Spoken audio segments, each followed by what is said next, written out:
Hello and welcome, ladies and gentlemen, to Pax Auto. Today we're going to be talking about crafting. And number one thing, every day, every morning, come here and hold the square thing. Yeah, the victory thing. Because it boosts their work. Yeah, they will work faster, actually, if you do it.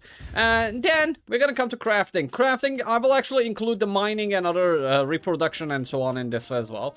But number one thing, one of the common mistakes made about the crafting is having too many stations. I will show you an example. Look, do you see these stations? Look, I made an example here. See, whenever you put something in the order, people get automatically assigned to that station in order to make that thing that you wanted them to make. But after you're done, they don't leave the place. So every time you crafted something in a station that you're not using, go here and right click on them so they're free of their misery, so they can go away, or you can assign them other kind of work. Look, this one is actually the same. Look, 4 people. 4 people, even though they're all like gray, they're useless soldiers now to me. I'm just waiting for them to die, basically. And they're all useless. Have one fully upgraded station that crafts everything for you, and that will be more than enough for you for the time being, let's say. For example, like if you're making stock of this here, for example, go to the next one and just put this one here on, let's say, a stock mode. Let me explain these as we are here too. Standard mode makes as many of this as it is possible, or up until the quota that the building can actually provide. Look, materials required to craft 200, whatever. You can make a maximum of 200, for example, food. You can make a maximum of other things in the other stations too. They have a capacity cap. Standard is that if you don't have materials for it, it will not craft. Oh god, I have so much material for everything. Yeah, see, like I don't have enough material for this, so it's just 1. But they have like special things and so on. But then there is the order mode. Order mode does not care about how many of this you have. You can put it on 200 at the max capacity. Whenever you have the, let's say, resources, this station will actually make it.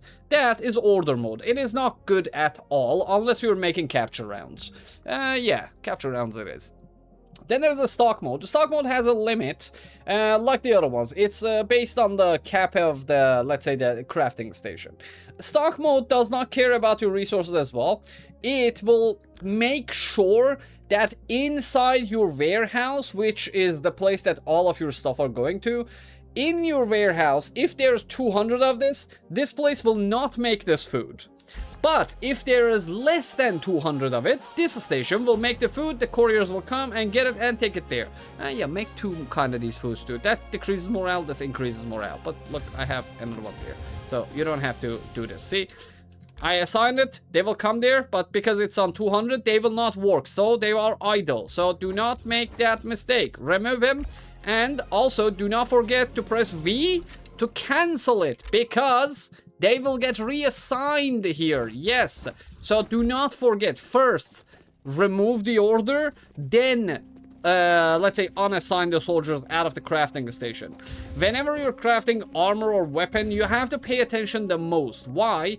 Because, look, I crafted armor here, but they're idle here. But we're not going to talk about this. I can just right-click them and they will go do whatever they want. But about the armor and so on, there is a point in having an order and a stock mode on the armor thing. 1, you can sell these and get credit chips for them. Yes, it is a very good way of recycling, like, let's say, your game progress. Why? For example, you will never use the material that you're getting, like, from these Tyrant Insignias, I don't know, like, these ones and so on, or these ones. So just make the most of it and sell these. These can sell for up to 13,000. I think, like the level 2s, the other ones are 14,400 on the legendary ones. Yeah, the 3-star ones. But yeah, you can make stuff like, I don't know, level 1 chest plates. I'd suggest this in another video. Make chest plates on order and just sell them. Yeah, to the merchants that you find during your explorations. But anyways, there's a reason why you can actually put that. That number 1 is credit chips. Number 2 is quality of the items that you're getting. Every time you're crafting something, look, I have 5 of the same gun. But if you go to my leader's thingies, let me press I. Yeah, see here? Let's go to the gun. Yeah, in the gun, I have chosen this one. Look. This is what I have. Damage dealt 10%, reload time, crit rate, weapon swap speed. But then you go to this one, look, weak point damage, damage dealt, reload time, magazine size. Then you go to this time, skill cooldown, reload time, shield charge. This goes for every single piece of armor and weapon that you have.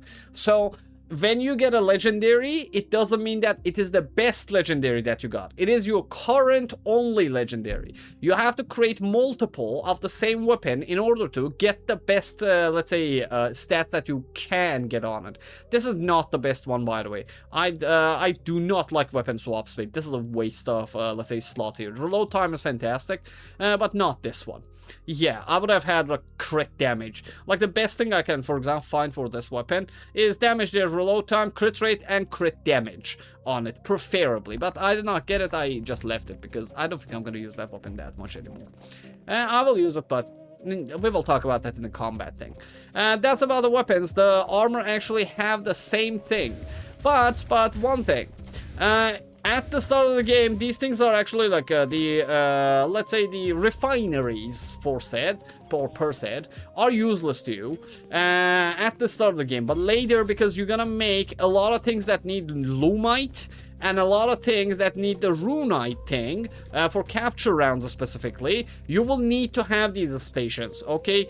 But assigning your best people here is the only option that you have right now for making like faster, and you can also like put these things. They'll make the reproduction faster. But one suggestion I will give to you about like the refineries, wood is not that often used, so do not waste your soldiers in the refineries that much. Yeah, and this is messed up. They need to actually implement this already. But yeah, let's say you produced a lot of these here, and wood is not that often used. You only use it for this, and you use this specifically for some of the capture rounds because you make these, let's say, the Stardust timbers from it. But you don't need that much. So just having one is more than enough for the tree section, or let's say wood part. But for the ore, I would suggest just having maximum number of the ore fields that you have and the maximum number of refineries that you can have. Like maximum 2, 1 for runite. This is doing it for me at least. This is what I found to be working out the best for me, so I am using this at the moment. But you're free to do whatever you want. This does my job. I can both make stuff, sell stuff, and at the same time make my capture rounds and actually capture people when I want to. But, well, due to the fact that... yeah, give me a moment. Where are you? Where are you? Yeah. I don't need that many capture rounds anymore. I have like 337 out of this, 132 out of this. Yeah.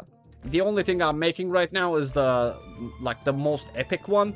But well, that takes a lot of time. Yeah, my people are suffering day and night in order to make it like here. Yeah, they work every day and they're making barely 10, 20 out of it. And these guys have good reproduction, by the way. That thing just takes so much time to craft. But anyways, that's it. And the higher the quality of something is, the more time it is consumed for the item to be crafted naturally. So assigning the best soldiers to the stations that you're using the most is one of the most, let's say, effective factors when it comes to, let's say, having a more efficient base in general.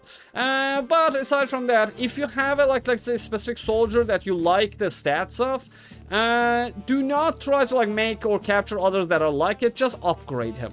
Yeah, because when you get the soldiers into let's say quality of this legendaria, yeah, the legendaria people have very good stuff. This is a human. Like, humans are garbage when it comes to crafting. Get setleri, or whatever you want to call these. Yes.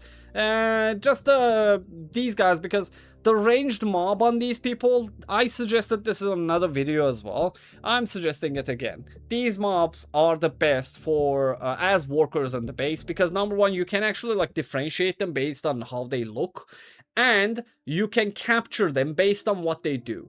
The ranged settleri are good at research, production, gathering, planting, and breeding.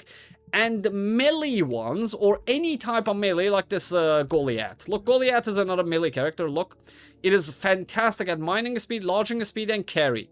Yeah, melee mobs are good at hard labor, Ranged mobs are good at the other ones. In the Setleri, let's say. Let me find a Setleri. Energist. That is a Runist. This is an Energist. Not you. You are not Setleri. You're Runist. Yes, Elite Fighter, for example. Look. The Elite Fighter has more carry load, it has production speed, and it has binding speed. And this is a blue, by the way. Yeah, and because these are legendary stats on it, if I, let's say, upgrade this guy a couple of more times, he is going to be a fantastic production guy, a mining guy, let's say, in general. So, just capture Setleri, they're the best. Humans are overall good, but in general, like, having Setleri is much more efficient. You can actually, like, upgrade them easier as well, because they are, like, in every single mission that you go to. But anyways, this is almost, I think, everything you need to know about the crafting. If I missed anything, or if you have any questions regarding, let's say, the crafting, or mineral grabbing, or whatever, or farming, let me know in the comment section, or watch the other guide videos. I have a guide video for a lot of things now, but more is coming, because I am finally finishing the game. And if you guys know, like, I only played Merciless, like the max difficulty that this game has, so I have not officially finished the game yet, because I want to make the video for you guys as well. I'm just farming right now. I'm making guide videos, but later I'll see to that as well. See you in the comment section. Thanks for the likes, hypes, memberships, supers, and everything else, and your fantastic presents. It's not time. I hope you still have babies. And if it's daytime, I hope glory is shining upon your land and you don't have a strike. If they strike, whip him. It will fix it momentarily. But watch the other colony video. You don't need to whip them. You can easily make them do their jobs. See you in the next video, fellas.